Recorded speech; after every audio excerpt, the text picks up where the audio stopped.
ನಮಸ್ತೆ ಸ್ನೇಹಿತರೆ, ಜವಾರಿ ಮಾಹಿತಿ ಯೂಟ್ಯೂಬ್ ಚಾನಲ್ಗೆ ಸ್ವಾಗತ. ಇವತ್ತಿನ ವಿಡಿಯೋದಲ್ಲಿ ನಾವು ನೋಡ್ತಾ ಇರೋದು ಫೈರ್ ಆಪರೇಟರ್ ಹುದ್ದೆ ಬಗ್ಗೆ ಕಾಲ್ಫಾರ್ಮ್ ಆಗಿದೆ. ಅದ್ರ ಬಗ್ಗೆ ಮಾಹಿತಿಯನ್ನು ನೋಡೋಣ ಬನ್ನಿ ಸ್ನೇಹಿತರೆ.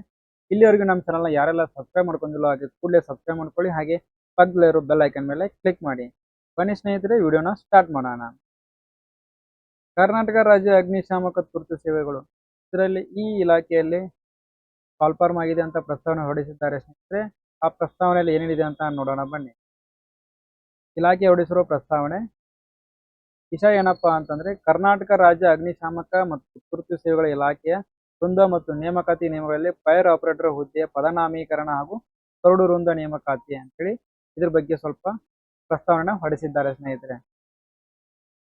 ಇಲ್ಲೇನಪ್ಪಾ ಅಂತ ಹೇಳಿದ್ರೆ, ಅಗ್ನಿಶಾಮಕ ಹಾಗೂ ಅಗ್ನಿಶಾಮಕ ಚಾಲಕ ತಂತ್ರಜ್ಞ ಹುದ್ದೆಗಳನ್ನು ಒಂದುಗೂಡಿಸಿ ಫೈರ್ ಆಪರೇಟರ್ ಅಂತೇಳಿ ಒಂದು ಹುದ್ದೆಯನ್ನ ಹೆಸರಿಟ್ಟಿದ್ದಾರೆ ಸ್ನೇಹಿತರೆ.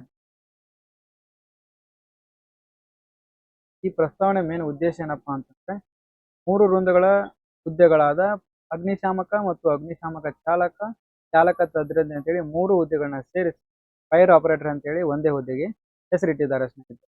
ಇದ್ರ ಬಗ್ಗೆ ಸ್ವಲ್ಪ ಮಾಹಿತಿ ನೋಡೋದಾದ್ರೆ, ಮೊದಲಿಗೆ ಅಗ್ನಿಶಾಮಕ ಚಾಲಕ ತಂತ್ರಜ್ಞ ಅಂತೇಳಿ 3 ಹುದ್ದೆ ಇದ್ದು, ಅದ್ರ ಬಗ್ಗೆ ಅಗ್ನಿಶಾಮಕದವರಿಗೆ SLC ಆಗಿರ್ಬೇಕಂತೇಳಿ, ಆಮೇಲೆ ಅಗ್ನಿಶಾಮಕ ಚಾಲಕದವರಿಗೆ SLC ಹಾಗೂ ಭಾರಿ ವಾಹನ ಪರವಾನಗಿ ಇರಬೇಕು. ಅದೇ ರೀತಿ ಚಾಲಕ ತಂತ್ರಜ್ಞರಿಗೆ SLC ಆಗಿರ್ಬೇಕು ಹಾಗೂ ITI ಕೂಡ ಆಗಿರ್ಬೇಕು.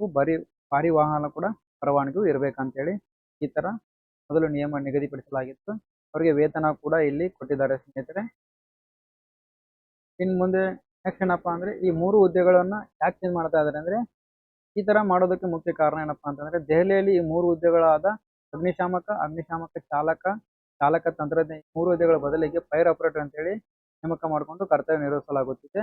ಅಂದರೆ ಅಗ್ನಿಶಮನ ಕಾರ್ಯ, ರಕ್ಷಣಾ ಕಾರ್ಯ ಹಾಗೂ ಎಲ್ಲ ವಿವಿಧ ರೀತಿಯ ವಾಹನ ಚಾಲನೆ ಮತ್ತು ಉಪಕರಣಗಳ ಚಾಲನೆಯನ್ನು ಪ್ರತಿಯೊಬ್ಬ ಫೈರ್ ಆಪರೇಟರ್ ನಿರ್ವಹಿಸಬೇಕು. ಅಂದ್ರೆ ಅವ್ರಿಗೆ ಸಪ್ರೇಟ್ ವರ್ಕ್ ಮಾಡೋ ಬದಲು ಒಬ್ಬ ಫೈರ್ ಆಪರೇಟರ್ಗೆ ಆ 3 ಕೆಲಸಗಳು ಬರ್ತಿರ್ಬೇಕು ಅನ್ನೋದು ಮುಖ್ಯ ಉದ್ದೇಶ ಆಗಿದೆ ಸ್ನೇಹಿತರೆ. ಪ್ರತ್ಯೇಕವಾಗಿ ಚಾಲಕ ನೇಮಕ ಮತ್ತು ತಾಂತ್ರಿಕ ತಜ್ಞರ ನೇಮಕ ಮಾಡಿಕೊಳ್ಳುವ ಅವಶ್ಯಕತೆ ಇರುವುದಿಲ್ಲ ಹಾಗೂ ಕರ್ನಾಟಕಕ್ಕೆ ಆರ್ಥಿಕ ಹೊರೆ ಕಡಿಮೆ ಆಗುತ್ತದೆ. ಇದರ ಮುಖ್ಯ ಉದ್ದೇಶ ಅಂತಾಗಿರುತ್ತೆ. ಅಗ್ನಿಶಾಮಕ ಚಾಲಕ ತಂತ್ರಜ್ಞ ಅಗ್ನಿಶಾಮಕ ಇವರಿಗೆ ವೇತನ ಶ್ರೇಣಿ ಈ ತರ ಇದೆ. ಅದೇ ರೀತಿ ಇವಾಗ ನಾವು 3 ಹುದ್ದೆಗಳನ್ನ ಸೇರಿಸಿ ಫೈರ್ ಆಪರೇಟರ್ ಅಂತ ಹೇಳಿ ಒಂದು ಹುದ್ದೆಯನ್ನ ಮಾಡಿದ್ದಾರೆ. ಇದರ ವೇತನ ಶ್ರೇಣಿ ಕೂಡ ನೋಡೋಣ ಬನ್ನಿ ಸ್ನೇಹಿತರೆ. 37,500 ರೂಪಾಯಿಂದ 39,000, 43,000, 64,000, 74,000, ಕೊನೆಗೆ 76,100 ರೂಪಾಯಿ ಅಂತೇಳಿ ನಿಗದಿಪಡಿಸಲಾಗಿದೆ. ಈ 3 ಹುದ್ದೆಗಳನ್ನ ಸೇರಿಸಿ ಫೈರ್ ಆಪರೇಟರ್ ಅಂತೇಳಿ ಹೊಸ ಹುದ್ದೆಗೆ ನೇರವಾಗಿ ನೇಮಕ ಮಾಡಿಕೊಳ್ಳುತ್ತಿದ್ದಾರೆ. ನೇರವಾಗಿ ಅಂತ ಹೇಳಿದ್ರೆ ಅವರಿಗೂ ಕೂಡ ಫಿಸಿಕಲ್ ಟೆಸ್ಟ್ ಇರುತ್ತೆ, ಎಲ್ಲಾ ತರನು ಇರುತ್ತೆ ಸ್ನೇಹಿತರೆ. ನೇರವಾಗಿ ಅಂತ ಹೇಳಿದ್ರೆ ನೇರವಾಗಿ ಇರಲ್ಲ, ಅದಕ್ಕೋಸ್ಕರ ನಾವು ಫಿಸಿಕಲ್ ಟೆಸ್ಟ್ ಮಾಡಲೇಬೇಕಾಗುತ್ತೆ. ಫಿಸಿಕಲ್ ಟೆಸ್ಟ್ ಕೂಡ ಇರುತ್ತೆ.